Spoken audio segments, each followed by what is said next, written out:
this is Diary of a Bass Player. My name's Deborah and this is the video journal of my career transition, and that was the beginning of Spinning Around by Kylie, which I'm going to be playing this weekend in Divine Funk, the Pleasure Cruise, 18th of July, upstairs at the railway.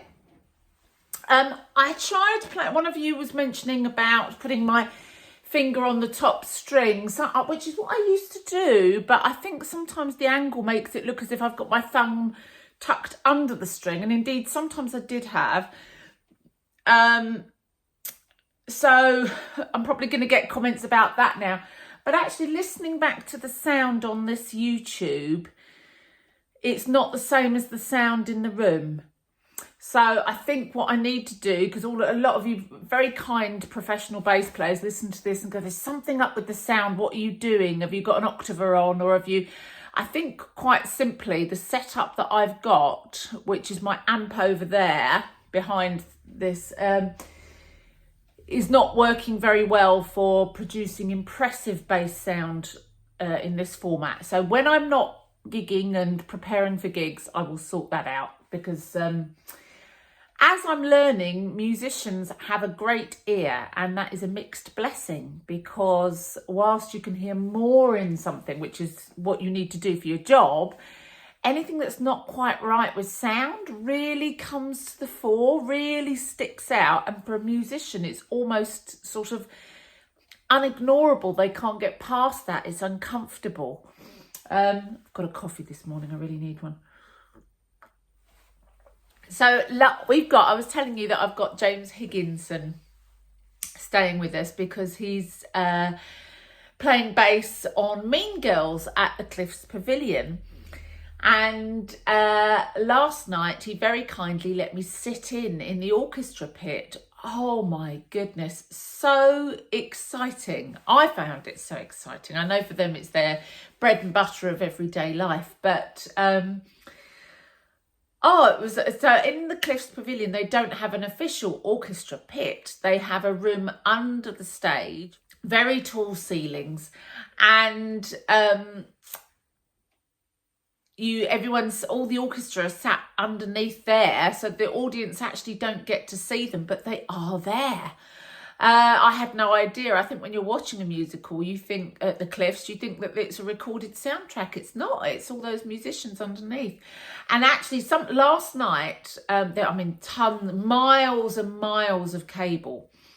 And unusually last night, there was a tiny, tiny buzz on the in-ears.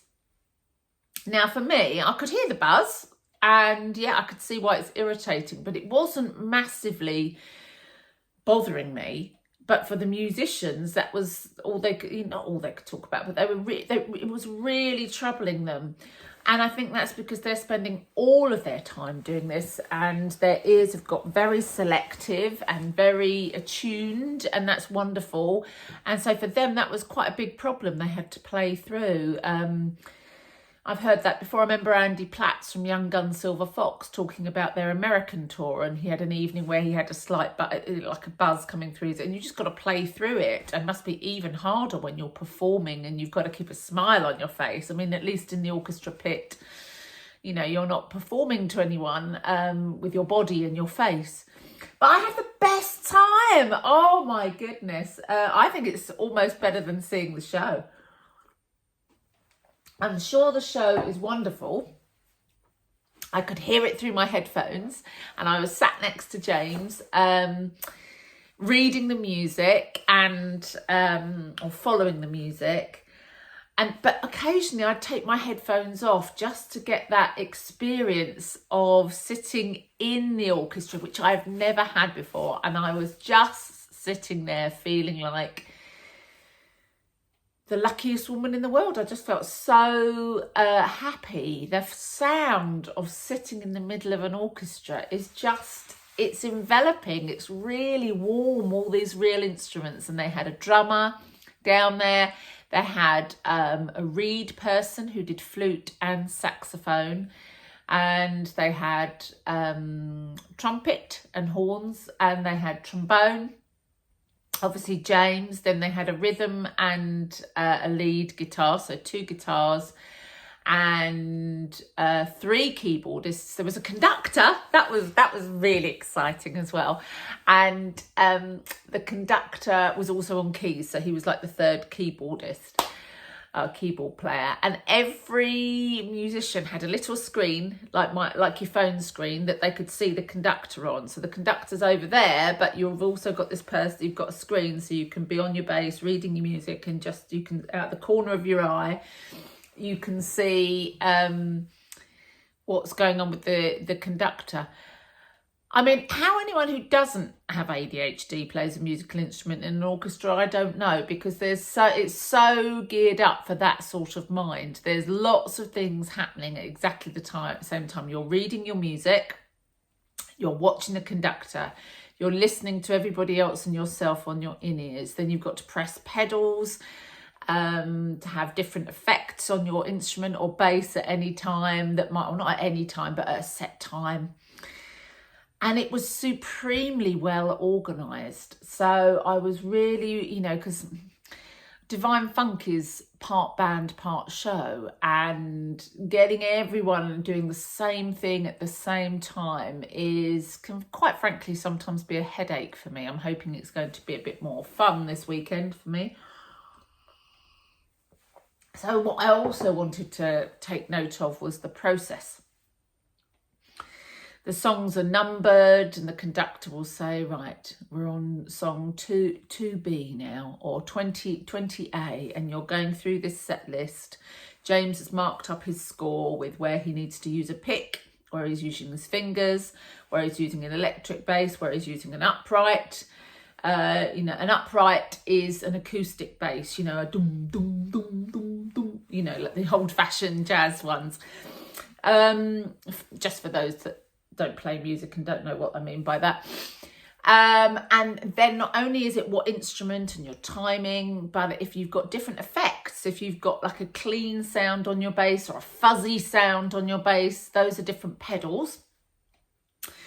And James has notes, and the score has notes on what pedal to push and all that. So there's a lot going on at the same time, and then nothing going on because they're speaking upstairs. So it's just very interesting to watch that contrast.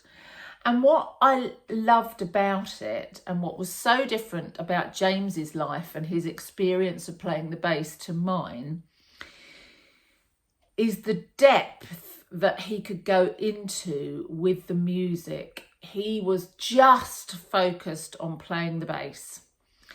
And he had a load of technical equipment that enabled him to do different things with it. He could really dive deep into the music. Lots of information was provided on the score.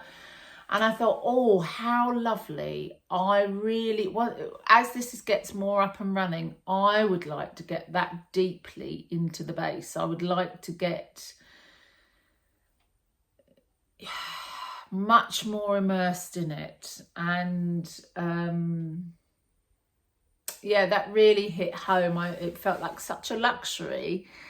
But of course, James doesn't get a lot of say over his conditions, what he's doing, where he's going, all of those things, what he's playing. And I have, because my job is the other way around. I have ultimate say over what I'm playing because I'm running it. Where we're playing. When I'm in a better position, I really want to learn to read music.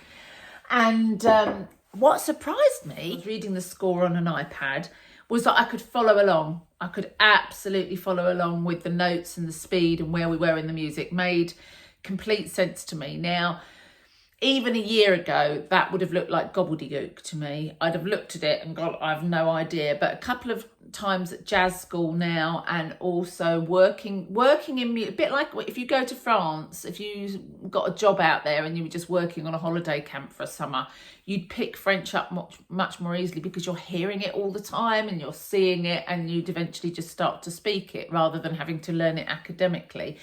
Well, so I can see already that score is not as much of a mystery to me as it was. It doesn't intimidate me, and I've got the lovely Terry Gregory in jazz school to thank for that. I know how to make my way into it, or beginning to make my way into it. I can read where the notes are. I can read where we are, but I just need to take that next step. And last night really whetted my appetite for that. Really did. Right, I've waxed lyrical about my wonderful trip to Mean Girls and what it was like. And I've actually got to see some clients today, and then we're setting up at the railway. We've got Friday to set up and Saturday to set up before the performance. So lots to do, but feels ordered. I want to rehearse as well this morning and this afternoon, because I really want to concentrate on my playing and enjoy it. So I will be back on Tuesday when we will have played our next gig at the railway. It's called the Pleasure Cruise, and you can see in the background. Let me just show you these. The team are coming out to, we're coming out to in the Navy, you know, we want you, we want you, we want you as the new recruits. So the team are coming out all in these. And the title of the show is The Pleasure Cruise. Martha's working on my estuary dress, so hopefully some nice photographs of that. Yeah, and I'll have lots to update you with on Tuesday. You take care and have a very good weekend. Bye-bye.